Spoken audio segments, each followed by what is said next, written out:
জনাব আব্দুল মুন্তাকিম, নীলফামারী ৪, আপনার সময় ৫ মিনিট।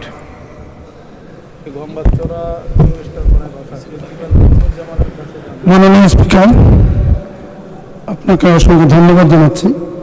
আমি আব্দুল মুন্তাকিম, ১৫ নীলফামারী ৪ আসন থেকে নির্বাচিত। আমার নির্বাচনী এলাকা সৈয়দপুর এবং কিশোরগঞ্জ উপজেলা।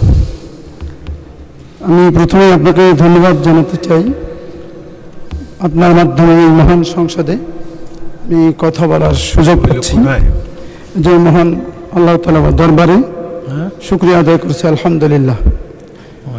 মহান রাসূলের উপর দরুদ পড়ছি সাল্লাল্লাহু আলাইহি সাল্লাম। বাংলাদেশ সৃষ্টির ইতিহাসে 52, 48, 52, 71, নতুন 1, 2, 3, 90, 24-এর গণঅভ্যুত্থান, সকল আন্দোলন অভ্যুত্থানে এবং মুক্তিযুদ্ধে যারা আত্মদান করেছেন সে সকল শহীদদের উপরে সর্বোচ্চ আল্লাহ তাআলা মর্যাদা দান করুক, এই কামনা করছি। আজকে মহান সংসদে দাঁড়িয়ে আমি কথা বলতে পেরে যে সুযোগটা তৈরি হলো, এই সুযোগ দানের জন্যই আমার নির্বাচনী এলাকা 15 নীলফামারী ৪ সৈয়দপুর উপজেলা এবং কিশোরগঞ্জ উপজেলার সকল জনগণকে আমি কৃতজ্ঞতা জ্ঞাপন করছি। মাননীয় স্পিকার, আপনার মাধ্যমেই দেশবাসীকে বলতে চাই, আমরা জুলাইয়ের যে চেতনা, সেই চেতনা ছিল ন্যায় বিচার, সেই চেতনা ছিল আমাদের সকলের সমান অধিকার। জুলাইয়ের চেতনা ছিল অন্যকে এগিয়ে দিয়ে, অন্যটা আগে বুঝে দিয়ে তারপরে নিজেরটা গ্রহণ। জুলাইয়ের চেতনা ছিল আমাদের সকলকে নিয়ে একসাথে বাংলাদেশ গড়ার। জুলাইয়ের আমাদের চেতনা ছিল আমাদের বাংলাদেশটাকে নতুন করে দেখার।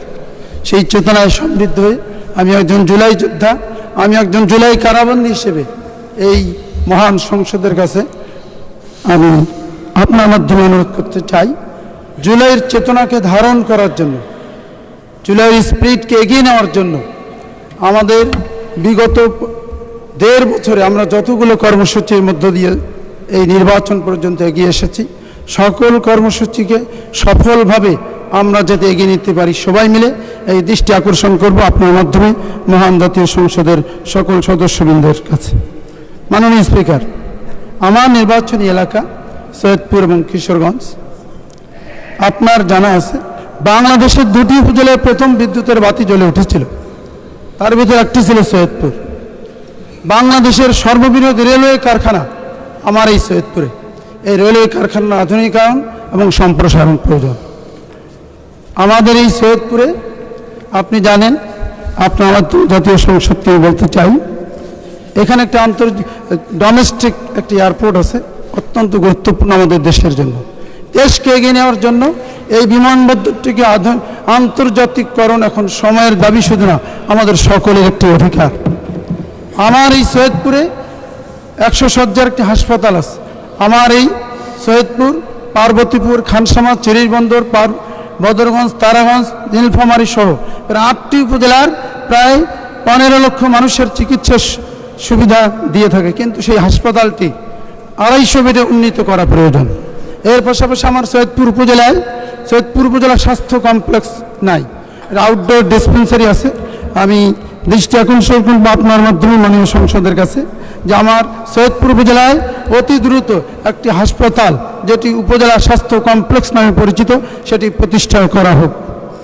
এই সৈয়দপুর একটি বিজ্ঞান কলেজ নামে একটি কলেজ আছে, যে এই কলেজের শতভাগ শিক্ষার্থী মেডিকেল অথবা ইঞ্জিনিয়ারিং অথবা ইউনিভার্সিটিগুলোতে শিক্ষক হিসেবে নিজেদেরকে তুলে ধরে দেশের মেধার স্বাক্ষর রাখছে।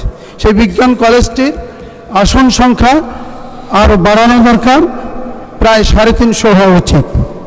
মাননীয় স্পিকার, আমার এই সৈয়দপুর উপজেলায় একটি বিশেষ শিল্প নগরী আছে, সেটির সম্প্রসারণ প্রয়োজন।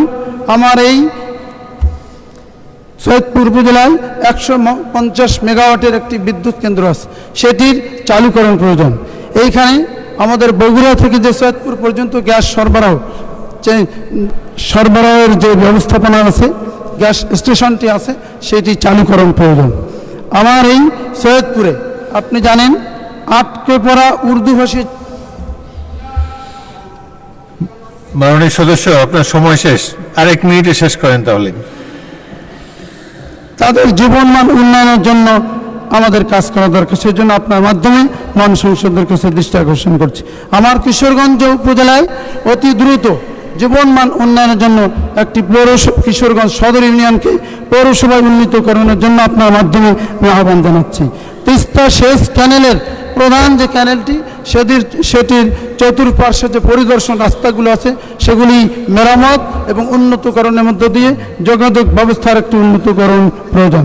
এজন্য মাননীয় স্পিকার, আপনার মাধ্যমে মহান সংসদে আজকে কথা বলতে পেরে, আমার এলাকার মানুষের জন্য কথা বলতে পেরে আমি নিজেকে গর্ববোধ করছি। এর জন্য আপনাকে ধন্যবাদ মাননীয় স্পিকার, সবাইকে ধন্যবাদ। আসসালামু আলাইকুম রহমতুল্লাহ।